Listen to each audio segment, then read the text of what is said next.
বাচ্চারা আনন্দ পায় না বলে স্কুলে আসে না। এক বৃদ্ধ শিক্ষক সেদিন এলেন পড়াবার জন্য। আচ্ছা, লেখো তো এক অক্ষরে ডাকাত। কেউ লিখতে পারল না। তিনি ডা কাত করে লিখে বললেন, এই হলো ডাকাত। সবাই হেসে কুটি কুটি।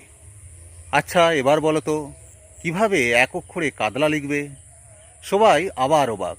শিক্ষক লা কাত করে লিখে বললেন, এই হলো কাতলা। শিশুরা হাসছে তো হাসছেই।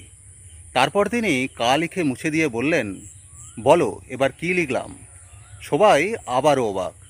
তিনি বললেন, এবার লিখলাম কানাই। শিশুদের হাসির রোল উঠল। এবার তিনি ছাত্রদের বললেন, বলো তো আমি কেমন পড়ালাম? ছোট্ট একটা শিশু দাঁড়িয়ে বলল, আপনি আমাদের আজ কিছুই পড়াননি। কিছুই পড়াইনি? কি বলো? এবার শিশুটি বোর্ডে গিয়ে একটা সূর্য আঁকল। সূর্যের চারপাশে কিরণ এঁকে বলল, আজকে রবি শুধু তার আলো ছড়িয়েছে। এই স্কুলটি হলো শান্তিনিকেতন। শিক্ষকটিকে জানেন? স্বয়ং রবীন্দ্রনাথ ঠাকুর। আর বোর্ডে যে ছাত্রটি সূর্য এঁকেছিলেন তিনি ছোট্ট সত্যজিৎ রায়।